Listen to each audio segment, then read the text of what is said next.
परब्रह्मणे नमः।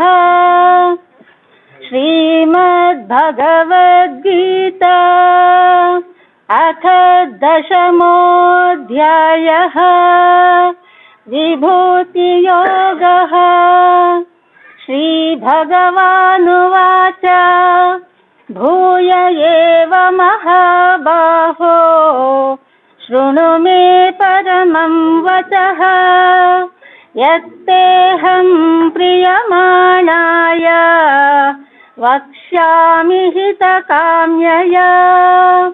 न मे विदुः सुरगणाः प्रभवं न महर्षयः। अहमादिर्हि देवानां महर्षीणां च सर्वशः।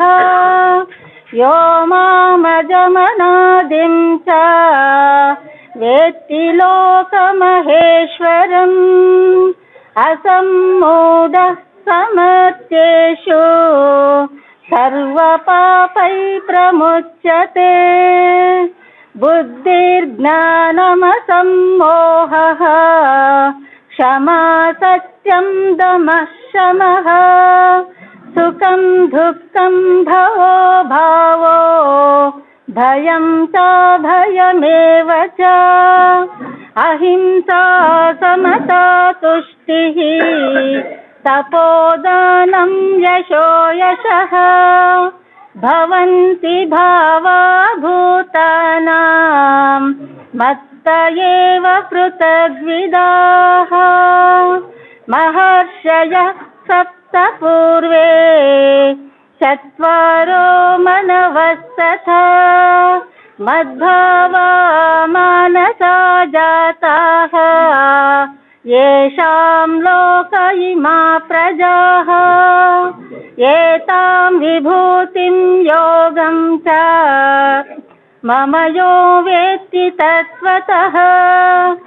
सोऽविकम्पेन योगेन युज्यते नात्र संशयः।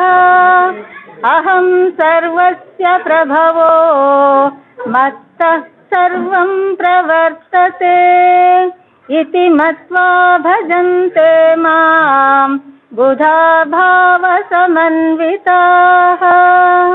मच्चित्ता मद्गतप्राणाः बोधयन्तः परस्परं कथयन्तश्च मां नित्यं तुष्यन्ति च रमन्ति च।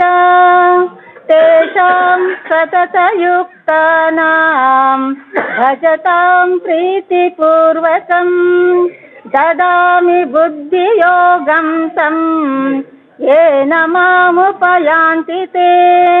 ॐ तत्सत् इति श्रीमद्भगवद्गीतासु उपनिषत्सु ब्रह्मविद्यायां योगशास्त्रे श्रीकृष्णार्जुनसंवादे दशमोऽध्यायः। Thank you sir.